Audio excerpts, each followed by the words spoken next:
நம்ம நிறைய aptitude questions பார்த்துருக்கோம். ஸோ அந்த வகையில் இன்னைக்கு பார்க்கக்கூடியது வந்து ப்ராப்ளம்ஸ் ஆன் ட்ரெயின் அப்படிங்கிற ஒரு டாபிக். ஸோ இதில் இருக்கக்கூடிய கான்செப்ட், அதுக்கப்புறம் இதில் சில ப்ராப்ளம்ஸ்லாம் சால்வ் பண்ணலாம். வாங்க வீடியோக்குள்ளே போகலாம். இது ரொம்பவே ஈஸியான கான்செப்ட். ஒரு சில மாடல் மட்டும் தான் இருக்குது. அந்த மாடல் ரிப்பீட் பண்ணி தான் வந்து அடுத்தடுத்து கொஷின்ஸ் கேட்டுட்ருக்காங்க. இந்த மாதிரி ஈஸி டாபிக்ஸாக நம்மளுக்கு வந்து அந்த எக்ஸாமை கிராக் பண்ண ஹெல்ப் பண்ணும். ஸோ இந்த சாப்டரில் முக்கியமான ஃபார்முலா என்னன்னா speed is equal to distance by time. இந்த ஃபார்முலா 6th நம்ம படிச்சுட்டு வந்திருப்போம். ஸோ இதுதான் வந்து பேசிக். இதை வச்சு தான் வந்து நம்ம எல்லா ப்ராப்ளமும் சால்வ் பண்ணுற மாதிரி இருக்கும். இதில் எப்படி கொஸ்டின்ஸ் எக்ஸ்பெக்ட் பண்ணலாம்னா, இப்போ ட்ரெயின் வந்து இவ்வளோ கிலோமீட்டர் வந்து தாண்டி இருக்கு. அதுவும் வந்து இவ்வளோ நிமிஷத்துல தாண்டி இருக்கு அப்படிங்கும்போது, அது எவ்வளோ வேகத்தில் போகுது அப்படின்னு கேட்கலாம். ஸோ அதுக்கு வந்து ஸ்பீட் ஃபார்முலா யூஸ் பண்ணுவோம். Speed is equal to distance by time சொல்லிட்டு எவ்வளோ டிஸ்டன்ஸ் கவர் பண்ணுச்சு அண்ட் எவ்வளோ நிமிஷத்தில் கவர் பண்ணுச்சுன்னு சொல்லிட்டு பண்ணுவோம். அடுத்து செகண்ட் டைப் ஆஃப் கொஷின்ஸ் எப்படி எக்ஸ்பெக்ட் பண்ணலாம்னா, ட்ரெயினோட லென்த் கொடுத்துருவாங்க. ஸோ ட்ரெயினோட லென்த் கொடுத்துட்டு இது வந்து ஒரு சர்டின் டைமும் கொடுத்துருவாங்க. இவ்வளோ நிமிஷம் எடுத்துக்குது. ஒரு ஆப்ஜெக்ட் இருக்கு. அந்த ஆப்ஜெக்ட்ட வந்து கிராஸ் பண்ணி இவ்வளோ எடுத்துக்குது அப்படின்னு சொல்லுவாங்க. இல்ல ட்ரெயினோட ஸ்பீட குடுத்துட்டு, இந்த ஆப்ஜெக்ட்ட கிராஸ் பண்ண எவ்வளோ டைம் எடுத்துக்கும்? இந்த மாரிலாம் கொஸ்டின் கேட்கலாம். ஸோ, நமக்கு இங்க என்ன கன்சிடர் பண்ணணும், இந்த ஆப்ஜெக்ட்ட பார்க்கணும். அந்த ஆப்ஜெக்ட்டுக்கு ஏதாவது ஒரு லென்த் இருந்துச்சுன்னா, அப்போ நம்ம speed is equal to distance by டைம்ல. அந்த டிஸ்டன்ஸ் அப்படிங்கிற இடத்துல ட்ரெயினோட லென்த்தையும், அதுக்கப்புறம் அந்த ஆப்ஜெக்ட்டோட லென்த்தையும் ஆட் பண்ணி டைமால டிவைட் பண்ற மாரி இருக்கும். சப்போஸ் அந்த ஆப்ஜெக்ட்டுக்கு லென்த் இல்ல அப்படிங்கும்போது, அந்த ட்ரெயினோட லென்த் மட்டும் இருந்துச்சுல்ல, அத மட்டும் யூஸ் பண்ணுவோம். அதான் ஃபர்ஸ்ட் 2 பாயிண்ட்ல சொல்லியிருக்கேன். Time taken by a train of length L meters to pass a pole or standing man or signal post is equal to the time taken by the train to cover L meters. அது ஏன்னா ஒரு மனுஷன் ஒரு standing பொசிஷன்ல இருக்கும்போது அதுக்கு length இருக்காது சரியா. அதுவே time taken by a train of length L meters to pass a stationary object of a length B meters, maybe பிளாட்ஃபார்மா இருக்கலாம், இல்லை ஏதோ இன்னொரு ட்ரெயினா இருக்கலாம். இதெல்லாம் is the time taken by the train cover L plus B meters. எல்லுங்கிறது அந்த ட்ரெயினோட length, பிங்கிறது ஆப்ஜெக்ட்டோட length.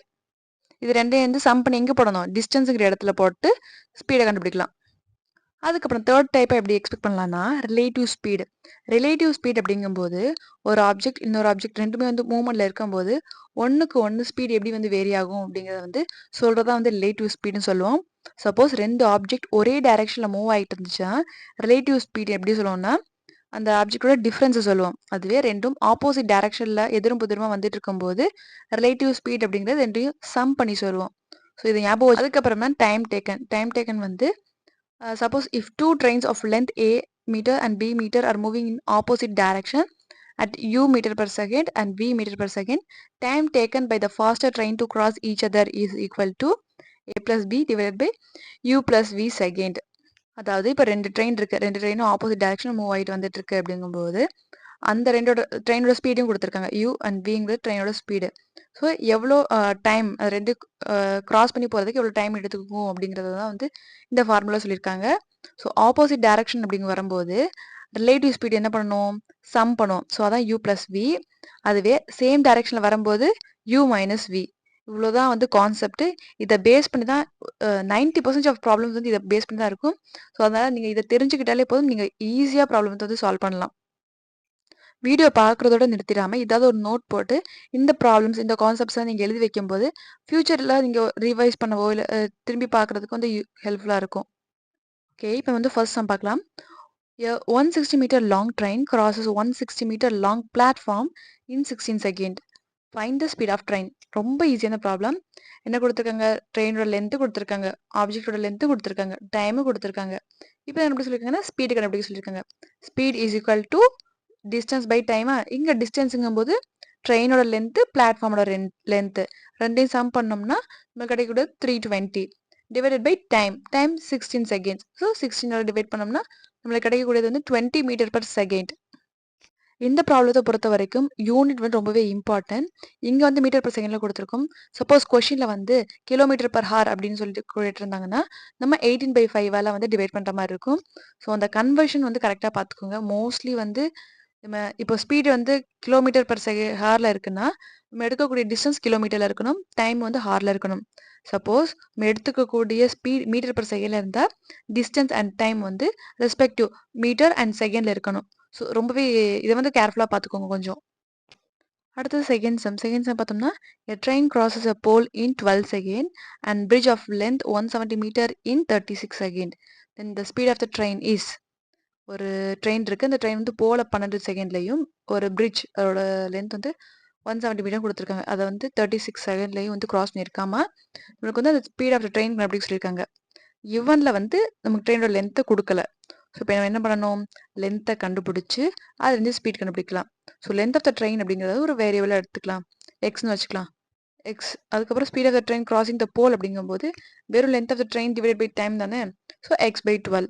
அதுவே speed of the train crossing a bridge அப்படிங்கும்போது எக்ஸ் ப்ளஸ் 170. பிகாஸ் இந்த ஆப்ஜெக்ட் இங்கே என்னது பிரிட்ஜ். ஸோ பிரிட்ஜோட லென்த் எவ்வளோ கொடுத்துருக்கோம், 170.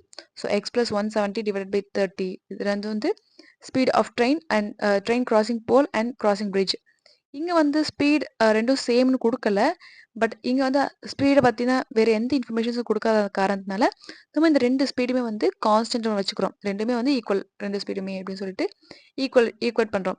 ஈக்குவேட் பண்ணும்போது எக்ஸ் ஈக்குவல் டு 85 கிடைக்குது. எக்ஸ் ஈக்குவல் டு 85 அப்படிங்கும்போது 85 டிவைடட் பை 12, அதாவது speed of the train crossing போல்னு இருக்குல்ல, அந்த ஈக்குவேஷனில் எக்ஸை கொண்டு போய் சப்ஸ்டியூட் பண்ணுறேன். ஸோ 85 பை 12னு வந்துடும். இது கிடைக்கக்கூடியது வந்து மீட்டர் பர் செகண்டில் இருக்கும்.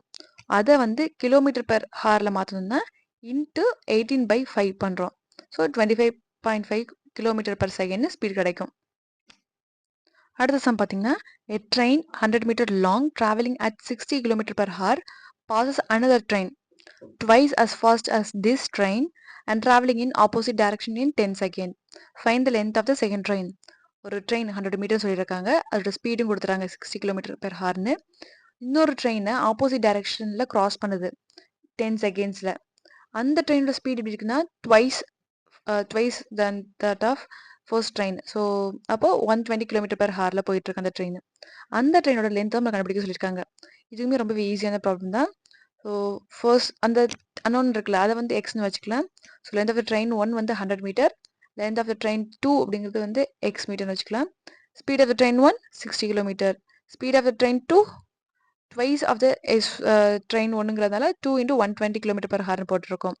ஸோ ரெண்டும் கிராஸ் பண்ண எடுத்துக்கூடிய time 10 second. So T is equal to L1 + L2 divide by S1 + S2. இங்கே வந்து S1 + S2 ஆப்போசிட் டைரக்ஷனில் வர்றதுங்கிறதுனால ரிலேட்டிவ் ஸ்பீட் எப்படி இருக்கணும், பாசிட்டிவில் இருக்கணும். சரிங்களா? ஸோ இதை போட்டோம்னா நம்மளுக்கு final answer length of the train 2 வந்து 400 மீட்டர் கிடைக்குது. நீங்கள் நினைக்கலாம் இதெல்லாம் என்னடா ஈஸியாக இருக்க மாதிரி இருக்கு சொல்லிட்டு. மோஸ்ட்லி உங்களுக்கு வந்து இந்த கான்செப்டை பேஸ் பண்ணி தான் வந்து கொஷின்ஸ் கேட்பாங்க.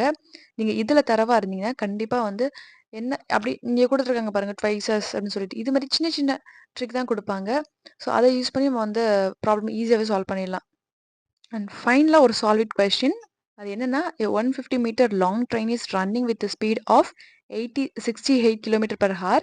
In what time will it pass a man who is running at 8 km per hour in the same direction in which train is going? இங்கே நமக்கு time taken to crossing each அதர்னு சொல்கிறோம்ல, so அந்த ஃபார்முலாவில் தான் வந்து substitute பண்ணுற மாதிரி இருக்கும். T is equal to A + B divide by U - Vன்னு இருக்கும். இங்கே யூங்கிறது ட்ரெயினோட ஸ்பீடு, விங்கிறது அந்த மேனோட ஸ்பீடு, ஏங்கிறது ட்ரெயினோட லென்த்து, பிங்கிறது வந்து ஆப்ஜெக்ட் லென்த் இருந்தால் பின்னு போடுவோம்.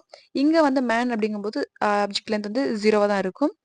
இங்கே வந்து 2 பேரும் ஒரே டைரக்ஷனில் மூவ் ஆகிருக்காங்க, இந்த சேம் டைரக்ஷன் சொல்லிட்டு, அதனால U - Vன்னு போடுறோம். ஸோ இதில் வந்து நீங்கள் கால்குலேட் பண்ணால் டைம் டேக்கன் வந்து கரெக்டாக கண்டுபிடிச்சிடலாம். நீங்கள் இந்த கான்செப்ட்டில் அவ்வளோ ட்ரிக்கான கொஷின்ஸில் எக்ஸ்பெக்ட் பண்ண சான்ஸ் இல்லை. ஸோ இது மாதிரி தான் இருக்கும் மோஸ்ட்லி ப்ராப்ளம்ஸ் எல்லாம். ஸோ நல்லா சால்வ் பண்ணுங்கள். அண்ட் தேங்க்யூ ஃபார் வாட்சிங் திஸ் வீடியோ.